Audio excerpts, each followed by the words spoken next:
xaflad si heer sare ah ay u soo agaasimeen haweenka ku dhaqan wadankan Ingiriiska isla markaana lagu taageerayay wasiirka wasaaradda haweenka iyo horumarinta xuquuqda aadanaha Marwo Khadiija Maxamed Diiriye ayaa waxa lagu qabtay magaalada London iyadoo ay sidoo kalena ka soo qayb galeen fanaaniin aad u fara badan xafladaasi ayaa dadkii ka soo qayb galay hadaladoodii waxa kamid ahaa sida tan bismillaahir rahmaanir rahiim xafladan qiimaha iyo qaayaha leh oo aan ku qabanay magaalada London waxaan ku soo dhaweynaynaa wasiiradda Khadiija Maxamed Diiriye waxaan leenahay hambaliyo Khadiija hambaliyo kulli waxa ku soo wada dhaweynaa gabdhihii Soomaaliyeed ee UK ama Europe haba ahaatee inta waxaan ku leeyahay hambaliyo aan ku leeyahay waad u qalantaa dadaal xilka lagu dhiibay ma ahan xil sahlan waana qof ka soo bixi karto waana kugu taageereynaa haddana gabdhaha Soomaaliyeed ee UK annagoo ku wada jecel kuguna faraxsan waxaan ku faraxsanahay xafladda UK laga dhigay oo Khadiija Maxamed Diiriye wasiiradda haweenka lagu agaasimay ayaan ku faraxsanahay waa naag u qalanta Khadiija Maxamed Diiriye xilka loo dhiibay oo loo idmaday waa naag u qalanto marka horena xildhibaanada qaran aheed haddana wasiirka haweenka Soomaaliyeed anigoo xafladda Khadiija Maxamed Diiriye ee quruxda badan loo dhigay ka faa'iideysanayo waxaan halkan ka salaamaa madaxweynaheena xasan sheekh maxamuud madaxweyne lamida annaga nama soo marin haddaan Soomaalina xasan sheekh oo kale nama soo marin runtii waxa maanta i keenay oo anoo xanuunsan oo ka soo fadhin waayay qof u qalmo ayaa barnaamij u qabanayna caawa waxay ila tahay anagoo dhan waa dareensanahay Khadiija Maxamed Diiriye qiimaha gabdhaha Soomaaliyeed ugu fadhiso runtii waa qof halgabaa ah waa qof dhowr iyo 20 sano aan wadanka aan marin meel oo soo bixin wixii dib jiray wixii wax jiray ani haday teeda la weydiin lahaa Khadiija ra'iisul wasaare ka dhigi lahaa waxaan caawa halkan uga mahad celinaynaa dadka soo abaabulay xafladan qiimaha iyo qaayaha badan oo sharafta badan oo loogu talagalay soo dhaweynta iyo hambalyada Khadiija Maxamed Diiriye waxa kale oon halkan uga diraynaa hambalyo iyo duco aad iyo aad u qiimo badan dhammaan dawladdeena oo ugu sareeya madaxweyne xasan sheekh maxamuud ra'iisul wasaaraha ra'iisul baarlamaanka golaha baarlamaanka golaha wasiirada cusub waxaan leenahay dhamaantiin golaha wasiirada Allah idinka dhigo kuwa barakaysan Ilaahay idinka dhigo kuwa dadka iyo dalka wax u qabto waa salaamantiin salaan qiimo badan oo kaliya laab ka soo goday ayaan idin salaamaynaa ruuxantii gabdhihiinna quruxda badan ee caawa kartida muujinaya ee wasiiradooda halkan u yimid Khadiija Maxamed Diiriye oo Khadiija qaran oo runtii loo magacaabay jago aad u culus sanadkan waxaan u malanayaa laba gabdhood oo horena xilka waa laga dajiyay iyaduna way soo fuushay marka gabdhuhu sanadkan waxaan u malanayaa inay arintooda si xoogaabi doonto annagu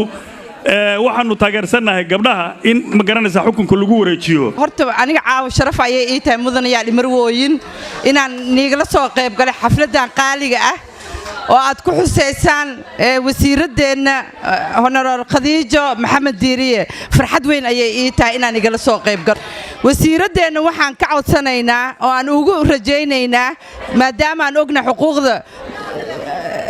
aadanaha inay u soo dadaasho ilaa ay haddana ay gudoomiye ka tahay inay ku dadaasho inay dumarka iyo naafada iyo inta la xaqiraba ay noloshooda kor u soo qaado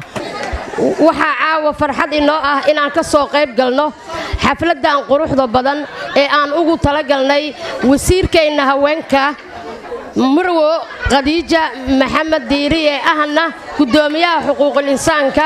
Marwo Khadiijo waxaan ku leenahay haddaan nahay haweenka Soomaaliyeed haweenka qaranka Soomaaliyeed ee UK in aan ku leenahay hambalyo Khadiija xilka lagu dhiibay qof ka soo bixi kartaa tahay hore u soco haweenka Soomaaliyeed meel walba ay joogaan ilaa raas casar ilaa raas kamboonina waxaan ka rabnaa inaad isku keento halkan waxaan uga hambaliyaynayaa wasiiraddeena qaaliga ah Khadiija Maxamed Diirshe waxaan leeyahay hambalyo wasiiradda way u qalantaa annaga haddaan nahay qurba joogta aadaan ugu faraxsanahay waana soo dhawaynaynaa hadduu ilaahay yiraahdo waxaan leeyahay xilka aad qaaday ilaahay ha kula garab galo waxaan rabaa inaan halkan ugu hambaliyeeyo wasiirada dhammaan gaar ahaan wasiiradda haweenka qaranka Soomaaliyeed Khadiija Maxamed Diirshe waxaan leeyahay awguuri ee dhammaan wasiirada oo dhan waxaan ka imid magaalada Manchester ayaan ka imaaday waxaan halka uga hambaliyeynaa Khadiija Maxamed Diirshe xilka lagu dhiibay ilaahay ha kaaga dhigo mid ku fududeeya Khadiijo hambalyo kulli hambalyo lagu leeyahay waa ku wada salaameynaa hadda wasiirnimadaada mid la hanto oo lagu istareexo Allah ka dhigo ee hadda Khadiijo waxaan ku faraxsanahay inaa maanta aad ogahayna inaad isku keeni karto gabdhaha Soomaaliyeed ee kala maqan waad ka bixi kartaa Khadiijo hore u soco waxaan halkan uga hambaliyaynayaa Khadiijo Maxamed Diirshe xaashi wasiiradeena xildhibaanadeena ka timiday Soomaaliya oo dhan gaar ahaan Jowhar Buula Burte waxaan ku leenahay hambalyo waxaan salaamayaa Khadiija Maxamed Diirshe waxaan sheegi lahaa waa la sheegay Khadiijo hore u soco hambalyo halkan waxaan ugu hambaliyaynaynaa caawa walaashay qaaliga Khadiija Maxamed Diirshe iskala nimid magaalada Jowhar Khadiijo abaayo hambalyadaada waa isdaba joog London meel walba abaayo waxaan ku leeyahay xilka aad qaaday mid tii ka soo baxda Allah ka dhigo bismillaahir rahmaanir rahiim waxaan halkan ka salaamayaa walaashay wasiiraddeeda madaxdeeda Khadiija Maxamed Diirshe runtii aad iyo aad ayaan ugu faraxsanahay hambalyo ku leeyahay caawa halkan xafladda qiimo qaayl ay kugu dhigeen gabdhaha asxaabtaada walaalahaaga ee reer London anigana aan ka soo qayb galay maadaama aan lafteeda marti ku ahay caawa London marka waxaan ku leeyahay awguuri xilka lagu dhiibayna ilaahay kula garab galo waxaan ka salaamayaa gabadh Khadiijo wasiiradda waxaan dhilaha Khadiijo ilaahay xilkaaga ku fududeeyo waxaan kaloo halka ka salaam walaasha Caasha Diirshe Carabey Rumi